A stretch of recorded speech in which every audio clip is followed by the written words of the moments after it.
In this video, we'll go over the homework that follows the lecture on Introduction to Series. And as always, I hope that you watched this lecture. And let's go ahead and get started with the homework. And here's the first problem on the homework. And we are asked to determine the convergence of the given series, and the sequence of partial sums is provided, and it's really, so the idea is that this series is the same as this sequence. Actually, so this is not n, or we can make this n and make this I. Actually, it doesn't make much sense. Hold on. So yeah, let's use n as the limit, and I'll use k as the index. And what we have on the right side is actually what we call a partial sum. So as long as the sequence of partial sum converges, then the series will also converge. So those are equivalent things. And in this case, we're looking at the sequence of partial sums, and it does look like, again, we're not 100% sure here, but it does look like we're getting closer and closer to some number. So I would say this series converges.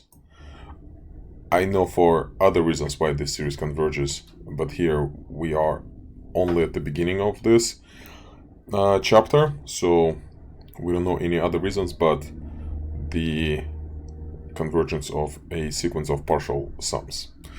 Alright, so let's go ahead to try the next question.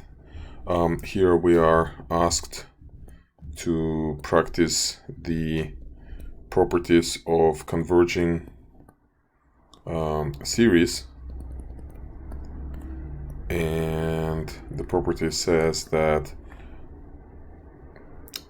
or rather, the converging series possess linearity property. That means we can split the sums and factor out the coefficients. So this is what it is equal to according to that property. And based on what's given to us, plugging it in, we get the following result.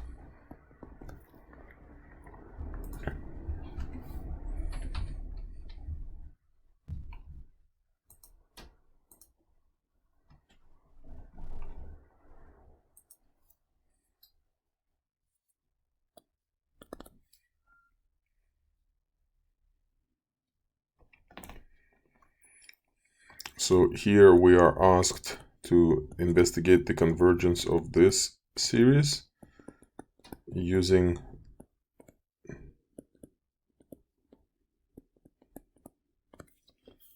the sequence of partial sums, and let's talk about that. So as we know, there are two sequences associated with each series, the sequence of terms and the sequence of partial sums. So the sequence of terms is given by this formula inside of the sigma notation. The sequence of partial sums, it's not given to us by any formula, and the formula may not be easy to identify, but it does exist. So in this case, the sequence of the sequence of terms will be, let's plug in n equals 1, so we get -1 over 9. Let's plug in n equals 2, we get 1 over 5. Let's plug in n equals 3, we get -1 over 1. Then we get 1 over negative 3.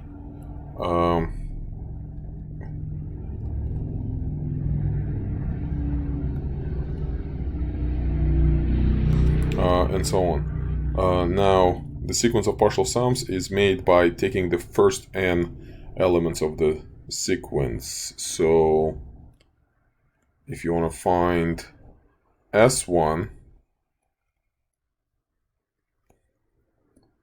S1 will be simply equal to A1, so it's negative 1/9. S2 will be equal to A1 plus A2, so it's going to be negative 1/9 plus 1/5. I'm not sure if I want to do this by hand, so negative 1/9 plus 1/5, so it's 4 over 45. So S3 will be A1 plus A2 plus A3, so it's pretty much the S2 plus A3, so it's going to be 4 over 45 minus 1, so it's negative 41 over 45. Then S4 will be negative 41 over 45 plus the next element.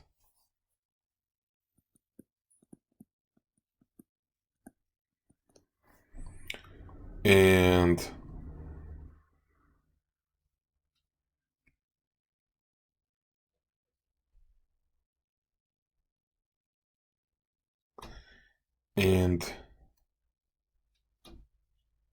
it's really hard to make the call based on just a few observations here. So let me use technology here.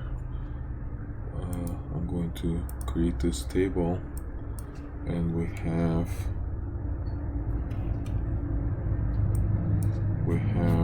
n. Here we have negative 1 to the power n divided by 13 minus 4n. So when n equals 1, 2, 3, 4, 5, 6, 7, 8, it doesn't give us the fractions. And again, what we see here is that the sequence definitely converges to 0, but it doesn't mean that the series converges to 0. So the series converges when the sequence of partial sums converges. So let's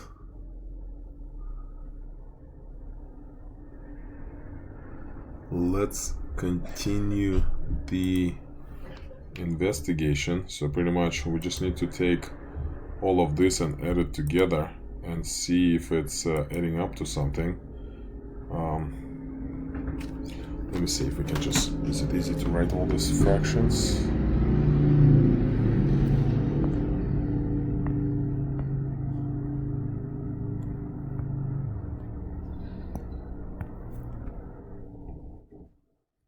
I'm just going to write a couple more.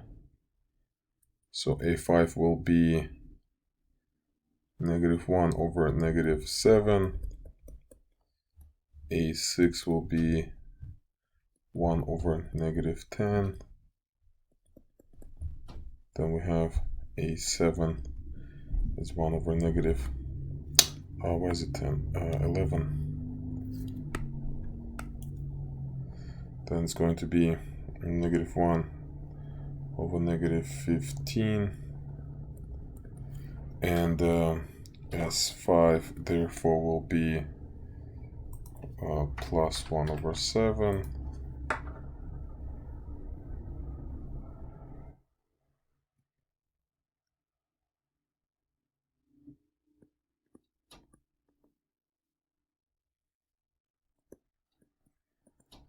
Then S6 will be, we subtract 1 over 11. So the idea is at some point we will notice that all these numbers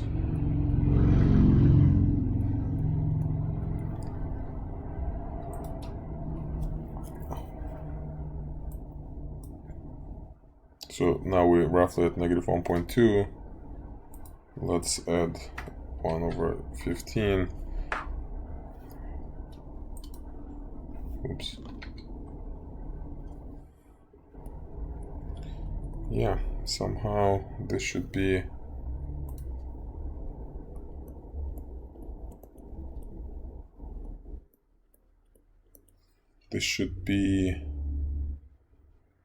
a demonstration of converging behavior. So what does it converge to? It's really hard to tell, but it does converge. So the correct answer here is that the series converges. But I'm curious to see what is the actual justification here.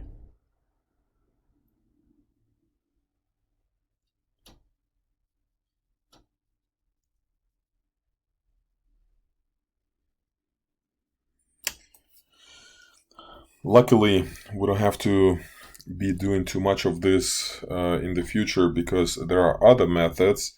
So even though it says from this pattern we can see that it's approaching to this, it's not clear, but in the near future we'll learn other techniques that will help us avoid dealing with partial sums. But fundamentally, the equivalence between the convergence of a series and the convergence of a sequence of partial sums is fundamental to understand.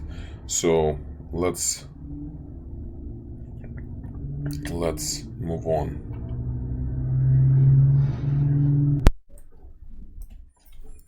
All right, the next problem is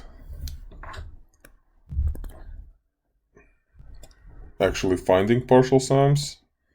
That's not too hard.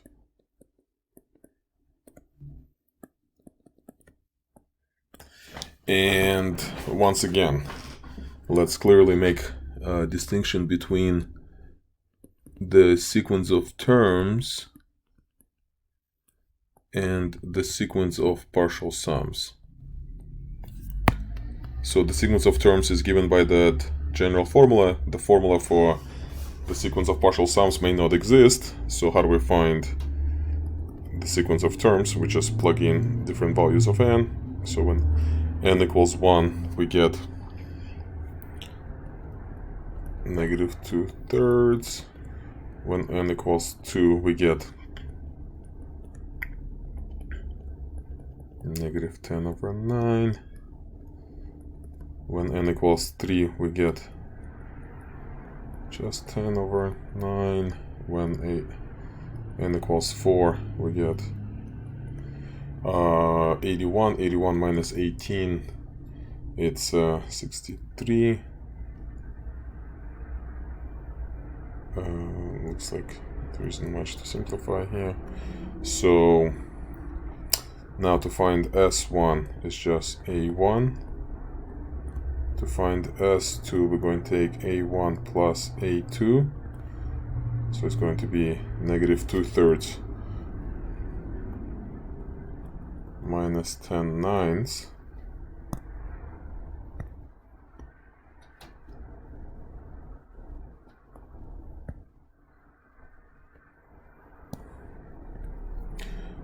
Common denominator is 9, so it's -16/9. Now S3 will be S2 plus A3. So we're just adding up all three elements. So it's -16/9 plus 10/9. So it's -6/9. Then S4 will be S3 plus A4, -6/9 plus 10/63. Common denominator is 63. -42 plus 10, so -32/63. And I'm going to actually check my work.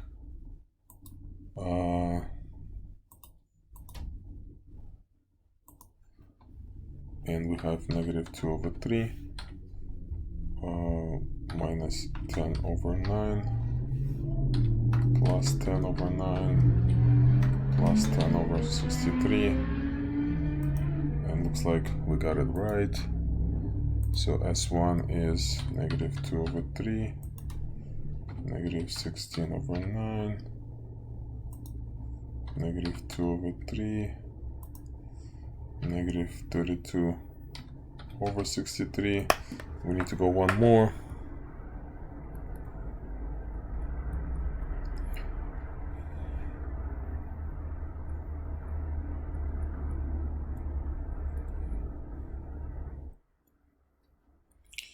Uh, 225 divide everything by 5.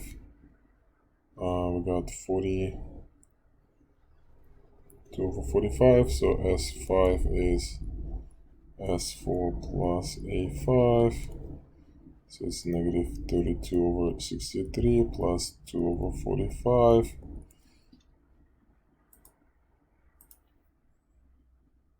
Negative 32 plus 2 over 45, so it's negative 146 over 315. That's the answer. And it's really hard to notice here what it converges to, but it does converge, and this series is also converging, but we're not asked that question, so we answered what we were asked. And this is it. If you have any questions, please reach out.